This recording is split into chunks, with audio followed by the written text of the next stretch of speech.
सपने ना रहल आपन। हाँ भाई, सपने ना रहल आपन। खेसारी लाल यादव लेके आ रहल बाड़न सैड सॉन्ग। अरे भाई ये का हो गइल? आखिर खेसारी लाल और पावर स्टार पवन सिंह के दोनों लोग के गाना आवेला रहा, रंगदारी गाना। आखिर दोनों लोग के गाना सबसे पहिले काहे सैड सॉन्ग आ गइल? इस सोचे वाली बात बा और थोड़ा गौर करने वाली बात है भाई कि आखिर खेसारी लाल और पवन सिंह के दोनों लोग के सबसे पहले सैड सॉन्ग का आयल, जबकि रंगदारी गाना आवेला रहा।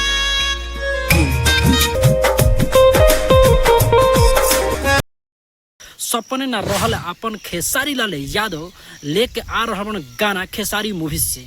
यानी हाँ भाई, वो अपना खुद के चैनल से खेसारी मूवी से लेके आ रहल बड़ा गाना बहुत ही बवाल, यानी कि इतना धमाकेदार बा गाना। यानी कि सपने ना रहल आपन, तो समझ ली कि खेसारी लाल यादव आखिर कहल का चाहता रे अपना फैंस ले और अपना जेकरा के समझत हो गए। तो भाई बहुत ही प्यारा, यानी कि उहे उनकर पुराना राइटर कृष्णा बेदर्दी गाना लिखले बड़े अपना मतलब कि कलम के जादू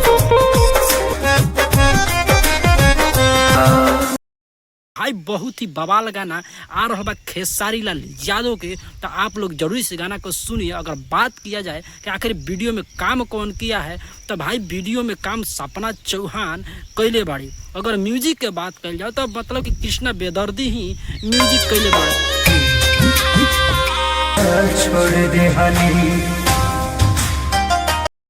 गीत संगीत में अगर बात कल जाओ तो कृष्णा बेदर्दी ही मतलब उनका नाम बाटे। तो दोनों उहे कैले बाड़े, उनका खुद के स्टूडियो से रिकॉर्ड होइल बा गाना सपने ना रहल आपन। तो ये पोस्टर सबसे पहले बताई कि रउआ कैसन लागल, या मतलब कि टाइटल कैसन लागल, पोस्टर कैसन लागल। तो सब कोई गाना आखिरी गाना आई कहिया। तो पूरा वीडियो देखे खातिर सबसे पहले खेसारी फैंस जितना भाई लोगों को मतलब हमारा चैनल को सब्सक्राइब कर दे, कोई बेल आइकन दबा के घंटे का प्रेस करके कमेंट से एगो प्यारा कर दे। आखिर खेसारी का रंगदारी गाना अइबे ना करे का। बहुत फैंस के ऐसा खेसारी और पावर स्टार पवन सिंह का रंगदारी गाना नहीं, बिल्कुल फेक रहे।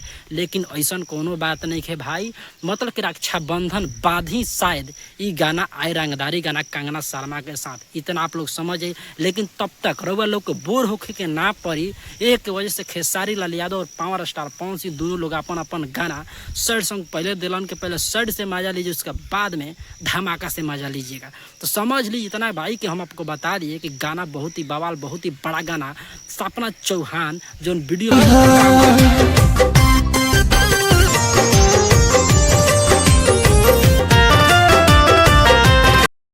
बाड़ी। तो सपने ना रहल आपन सबसे पहले बताएं कि टाइटल कैसा लागल और ये पोस्टर कैसा लागल। तो चली काल गाना टुमारो रिलीज होता, मतलब आप लोग जरूर देखिएगा।